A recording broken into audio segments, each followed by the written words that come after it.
6 number का question बोल रहा है क्या, निम्नलिखित बिंदु द्वारा निम्नलिखित बिंदु द्वारा बनने वाले चतुर्भुज का प्रकार यदि कोई है तो बताइए तथा अपने उत्तर के लिए कारण भी दीजिए। यहाँ पे 3 क्वेश्चन है, पहला, दूसरा और तीसरा। हम आपको एक क्वेश्चन बना देते हैं, बाकी 2 क्वेश्चन आपके लिए छोड़ देते हैं। आपको जो है आंसर कमेंट में फेंक के मारना है जी। तो देखिए यहाँ पे 6 का पहला क्वेश्चन है। 6 का पहला हम मान लेते हैं कि ए बिंदु जो है -1, -2 है। बी बिंदु जो है यहाँ पर 1, 0 है। सी बिंदु जो है -1, 2 है। और डी बिंदु जो है ये कितना -3, 0 है। तो यहाँ पर निम्नलिखित बिंदु द्वारा बनने वाले चतुर्भुज का प्रकार है तो बताइए। तो सबसे पहले हम लोग ए बी निकालते हैं। तो बताइए, दूरी सूत्र तो हम लोग पढ़े हैं। दूरी सूत्र क्या पढ़े हैं? ए बी बराबर रूट अंडर यहाँ पर x2 माइनस x1 का होल स्क्वायर प्लस यहाँ पर y2 माइनस y1 का होल स्क्वायर। ये आप लोगों का क्या होता है बाबू? दूरी सूत्र। ये क्या है? तो दूरी सूत्र है। इस दूरी सूत्र का प्रयोग करके सबसे पहले हम लोग क्या करते हैं? ए बी पता करते हैं। तो बताइए, ए बी बराबर यहाँ पर ये हमारा किसका काम करेगा? x2 का, और ये x1 का। यहाँ पे 1 और माइनस माइनस प्लस 1 का होल स्क्वायर प्लस यहाँ पे 0 माइनस माइनस प्लस में 2। तो इस प्रकार से यहाँ पे रूट अंडर 1 और 1 कितना? तो 2, तो 2 का स्क्वायर प्लस 0 प्लस 2 तो 2, 2 का स्क्वायर। यहाँ पे रूट अंडर 2 का स्क्वायर 4 प्लस 2 का स्क्वायर 4। तो क्या हम लिख सकते हैं कि रूट अंडर कितना? 8। 8 को हम लोग लिख सकते हैं 2√2। इतना कोई दिक्कत नहीं। चलिए, ए बी तो निकल गया। अब हम लोग क्या करते हैं? ए बी तो पता हो गया। अब हम लोग क्या करते हैं? बी सी पता करते हैं। यहाँ पर बी और सी का नियामक तो पता है अपने पास। यहाँ पर बी और सी पता करते हैं। तो बी सी बराबर यहाँ पे रूट अंडर -1 और -1, -1 और -1 का होल स्क्वायर प्लस यहाँ पे y2 माइनस y1, यहाँ पे होगा 2 माइनस 0 का होल स्क्वायर बराबर -1 और -1 यहाँ पे होगा -2 का स्क्वायर और प्लस 2 माइनस 0 2 का स्क्वायर। तो इस प्रकार से रूट अंडर -2 का स्क्वायर प्लस में 4, 2 का स्क्वायर 4, 4 4 कितना? तो 8। 8 को हम लोग लिख सकते हैं 2√2। अब देखिए, ए बी पता हो गया, बी सी पता हो गया। अब हमको क्या चाहिए? तो सी डी चाहिए। क्या चाहिए? सी डी चाहिए। तो यहाँ पर सी डी यदि पता करें तो सी डी बराबर -3 और माइनस माइनस +1, -3 और +1 का होल स्क्वायर प्लस यहाँ पे होगा 0 -2 का होल स्क्वायर। तो इस प्रकार से -3 और -1 यहाँ पे होगा माइनस में 2 का स्क्वायर और प्लस में होगा -2 का स्क्वायर। यहाँ पे रूट अंडर 2 का स्क्वायर 4 -2 का स्क्वायर प्लस में 4, तो रूट अंडर 8। 8 को क्या हम लिख सकते हैं कि 2√2। अब देखिए, A B B C C D. अब हमको क्या चाहिए बाबू? डी ए चाहिए। यहाँ पर डी ए बराबर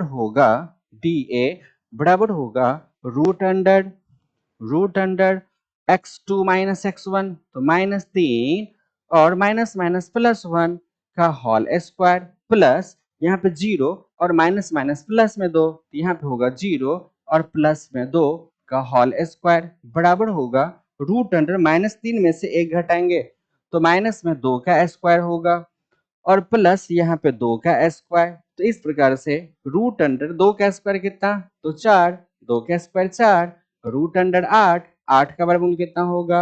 2√2। अब देखिए, ए का जो मान निकला, ए बी का जो मान निकला 2√2 इकाई, बी सी का मान कितना कितना निकला? 2√2 इकाई, सी डी का मान कितना निकला? 2√2 इकाई, डी ए का मान कितना निकला? 2√2 इकाई।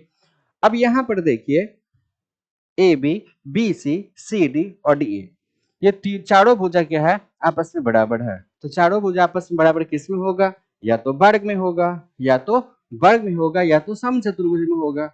लेकिन यहाँ पे कंडीशन है, वर्ग में होने के लिए दोनों विकर्ण भी आपस में बराबर होना चाहिए। तो यहाँ पे हम लोगों को क्या करना पड़ेगा? विकर्ण भी चेक करना पड़ेगा। तो विकर्ण को चेक करने के लिए ध्यान से देखिएगा। अब यहाँ पर हम लोग क्या करते हैं, एक फिगर बना लेते हैं। यहाँ पर ए बी सी और डी, ए बी सी और डी, ए बी सी और डी, यहाँ पर ए बी सी और डी मान लेते हैं, ए बी सी और डी।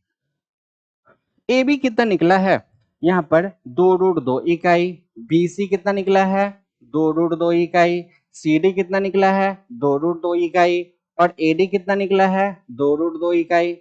प्रत्येक भुजा तो आपस में बराबर है, या तो वर्ग हो सकता है या तो समचतुर्भुज हो सकता है। तो यहाँ पर वर्ग होगा या समचतुर्भुज होगा, इसको निकालने के लिए आपको क्या करना पड़ेगा, तो विकर्ण पता करना पड़ेगा। तो सबसे पहले हम लोग क्या करते हैं, यहाँ पर ए सी विकर्ण पता कर लेते हैं, फिर बी डी विकर्ण पता कर लेते हैं। यदि दोनों विकर्ण भी यदि आपस में बराबर हो जाए, यदि विकर्ण भी आपस में बराबर हो जाए तो हम लोग कह देंगे कि एक वर्ग है। तो विकर्ण आपस में बराबर ना हो तो फिर क्या बन जाएगा, वो समचतुर्भुज बन जाएगा जी। तो देखिएगा यहाँ पे सबसे पहले हम लोग विकर्ण विकर्ण ए सी लिखते हैं। तो विकर्ण ए सी बराबर रूट अंडर, यहाँ पर ए बिंदु का नियम क्या है -1 -2 है, और सी का नियम कितना है -1 यहाँ पर 2 है। तो यहाँ पर हम लोग क्या लिख सकते हैं, -1 और माइनस माइनस +1 का होल स्क्वायर, प्लस प्लस यहाँ पे होगा -2 और -2 का होल स्क्वायर। यहाँ पे रूट अंडर, यहाँ पे 0 का स्क्वायर और प्लस यहाँ पे माइनस में 4 का स्क्वायर होगा। यहाँ पे 0 का स्क्वायर 0 प्लस 4 का स्क्वायर, माइनस में 4 का स्क्वायर प्लस में 16, और 16 का वर्गमूल कितना होगा, 16 का वर्गमूल कितना होगा, तो 4 होगा। ए सी पता हो गया। अब क्या चाहिए, हमको बी डी चाहिए। बी डी भी क्या है, तो विकर्ण है। तो विकर्ण बी डी यदि पता करना चाहें, यहाँ पे रूट अंडर बी डी के लिए बी का नियामक क्या है, बी का नियामक यहाँ पर है 1,0, और डी का नियामक कितना है, तो माइनस में 3,0। तो यहाँ पे बी डी पता करना चाहें, यहाँ पे होगा 1 और माइनस माइनस प्लस में 3 का होल स्क्वायर, और प्लस यहाँ पे होगा 0 - 0 का होल स्क्वायर। यहाँ पे रूट अंडर 3 और 1 कितना होगा, तो 4 होगा। 4 का स्क्वायर प्लस 0 का स्क्वायर, यहाँ पे 4 का स्क्वायर 16 प्लस 0 का स्क्वायर जोड़ देंगे तो 16 होगा, और 16 का वर्गमूल कितना, तो 4। अब देखिए पहला जो विकर्ण है वो भी 4 इकाई निकला है, और दूसरा जो विकर्ण है वो भी कितना निकला, 4 इकाई। तो यहाँ पे इसमें इस चतुर्भुज में प्रत्येक भुजा भी बराबर है, साथ ही साथ दोनों विकर्ण भी बराबर है। अतः हम लोग कह सकते हैं ये हमारा क्या है, ये हमारा जो है वर्ग है। अतः ए बी सी डी एक वर्ग का निर्माण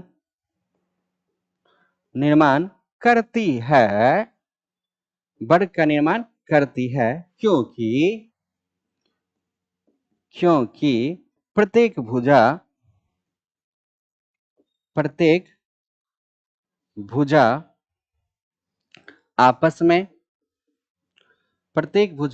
आपस में बराबर एवं विकर्ण भी आपस में बराबर है। इस चतुर्भुज में प्रत्येक भुजा भी आपस में बराबर है, साथ ही साथ प्रत्येक दोनों विकर्ण भी आपस में बराबर है। अतः हम लोग कह सकते हैं ये जो चतुर्भुज का निर्माण हो रहा है, एक वर्ग का निर्माण हो रहा है। कोई दिक्कत नहीं आया आपको समझ में, आप इसका स्क्रीनशॉट ले लीजिए।